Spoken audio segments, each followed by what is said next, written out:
Bonjour à vous, mes épicuriens keto. Nous voilà de retour dans la cuisine de Marie. Aujourd'hui, j'ai une super belle recette à vous proposer. J'en parle souvent dans l'Académie du keto que je fais des viandes froides. Mais aujourd'hui, je vais en faire une toute nouvelle. Ça m'a été proposé par une personne que j'ai reçue en consultation et cette personne-là disait de manger une viande froide jambon-bacon. J'avais jamais vu ça de ma vie. Alors, j'ai fait quelques petites recherches. Bien entendu, ce que j'ai trouvé, c'était pas tout à fait keto. Donc, je vous propose une recette aujourd'hui et vous allez voir, c'est pas piquer des verres. Mettez votre tablier, on commence tout de suite.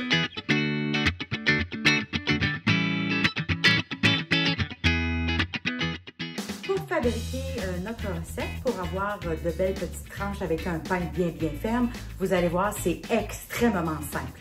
Donc, vous allez avoir besoin ici d'un malaxeur comme ça pour rendre tout ça bien lisse pour le faire cuire. Ensuite, dans votre mélangeur, vous allez mettre 1000 g de jambon. J'ai un bon jambon de mon boucher ici, totalement naturel. Donc, je l'ai coupé en cubes. Alors, ça, c'est 1000 g. Ensuite, vous avez 500 g de bacon cru. On ne le fait pas cuire, jamais. Donc, c'est du bacon cru, sans sucre non plus. Donc, c'est trop parfait pour notre alimentation. Et dans la petite recette, j'ai ajouté quelques épices. Pas trop, parce que je voulais quand même goûter au jambon et goûter au bacon. Donc, j'ai ici du sel de céleri. J'ai mis une cuillère à thé. Vous savez, le sel de céleri, ça contribue aussi à conserver les viandes froides. Ça remplace les nitrites dans plusieurs viandes froides.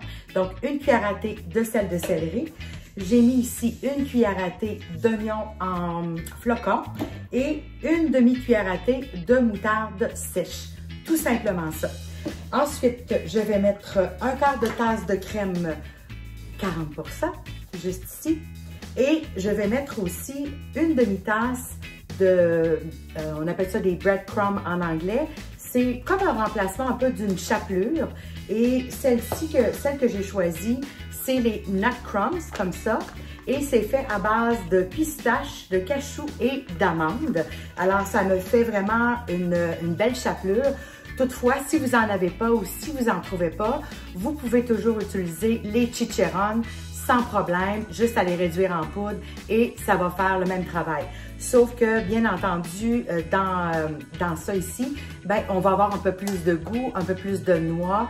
Donc, c'est pour ça que j'ai choisi ça. Donc, je vais tout mettre dans mon mélangeur et je vous montre la texture tout de suite après. Je vous ferai pas l'odieux d'entendre le mélangeur tout mettre ça lisse. Alors, dans quelques minutes, voici, c'est terminé. On a notre jambon qui a été mélangé avec le bacon.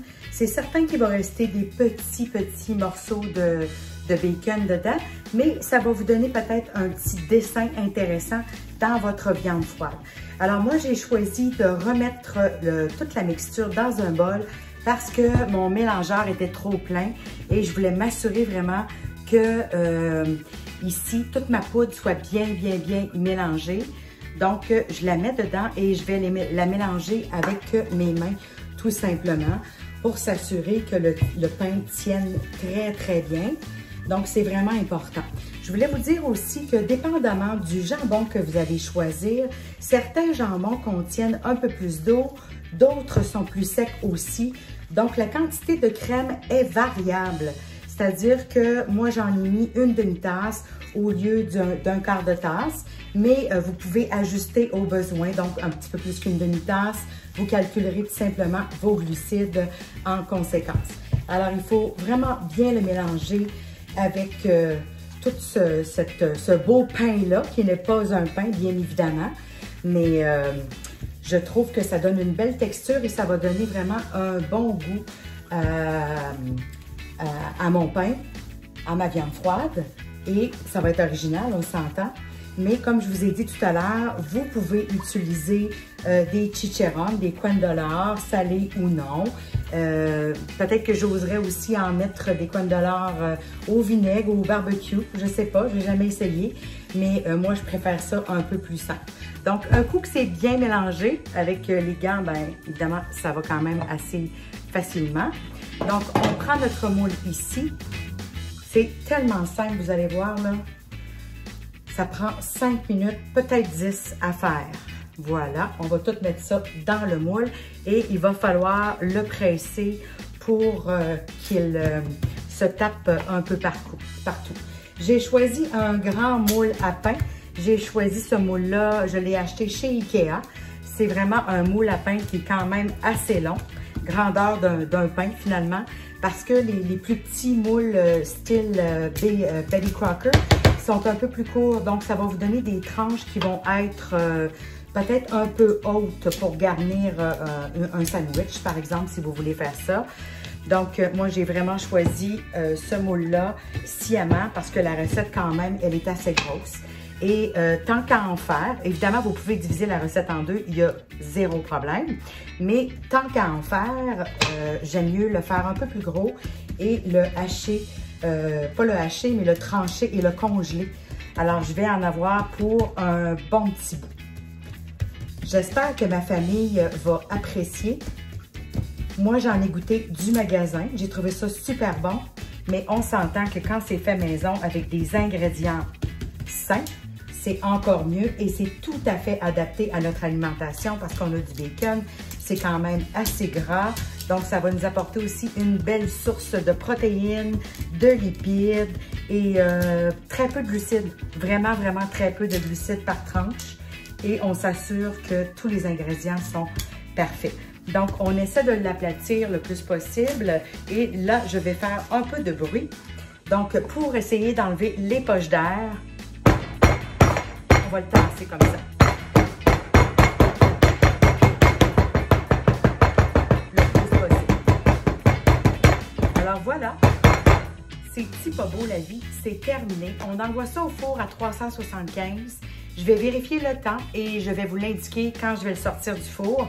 Lorsque je l'aurai sorti du four, il faut le refroidir complètement et même je vais le mettre au frigo pour que quand je vais venir pour le trancher avec mon appareil, ça va aller beaucoup mieux s'il est froid, s'il est bien figé, si tous les gras sont amalgamés dans la viande froide. Donc, je vous montre le résultat lorsqu'il sort du four et je vais vous indiquer le temps exact ou approximatif. Vous allez pouvoir vérifier de toute façon avec la couleur de la viande froide pour voir s'il est cuit. À tantôt! Je vous présente notre magnifique viande froide jambon bacon. Alors, comme je vous l'ai dit tout à l'heure, il faut que ce soit complètement refroidi. Ensuite, je vais le mettre dans du papier cellophane au frigo toute la nuit et je vais trancher seulement demain. Quand je vais mettre mon papier cellophane autour du pain de viande, je vais le sortir de son moule, bien entendu. Il faut vraiment l'envelopper serré pour que toutes les chairs restent ensemble. C'est sûr que c'est pas comme les tranches professionnelles, mais moi, j'ai une petite trancheuse probablement qui va faire l'affaire. Si vous n'en avez pas, il n'y a absolument rien qui vous empêche de le faire à la main et de trancher, de faire des tranches minces tout simplement. Donc, j'attends que ça refroidisse. Aussitôt que c'est froid et prêt, je vous montre la tranche que ça va donner. Ça sent déjà bon dans ma maison. C'est extraordinaire. Donc, on se revoit lors de la tranche. Nous revoici pour la découpe de notre viande froide, jambon bacon. Je n'ai pas pu résister, j'ai goûté et c'est vraiment excellent. Je pense que c'est encore mieux que la première fois que je l'ai fait. Donc, moi, j'ai utilisé mon tranche viande ici. Mon beau-père m'en a donné un. Donc, c'est un petit tranche viande. J'ai aucune idée du prix. Par contre, vous pouvez le faire, bien entendu, à la main, sans problème. Je vous conseillerais de l'envoyer au congélateur après l'avoir fait refroidir au moins 24 heures. Au congélateur, peut-être 30 minutes pour que ce soit plus facile à découper au couteau. Et voici le chef-d'œuvre. Donc, je vous dis, là, ça va faire des sandwichs incroyables. Vous allez pouvoir aussi le passer dans la poêle avec un peu de beurre, manger avec des œufs. Ça peut se manger en souper, zéro problème. Ça se tient quand même bien. Regardez. Oups là, je l'ai perdu. Bon, je le tenais trop sur le bout. Alors voici, ça se tient quand même bien. C'est sûr que c'est plus fragile qu'une viande froide ordinaire, mais on s'entend que c'est fait maison, il n'y a pas de sucre, c'est totalement naturel.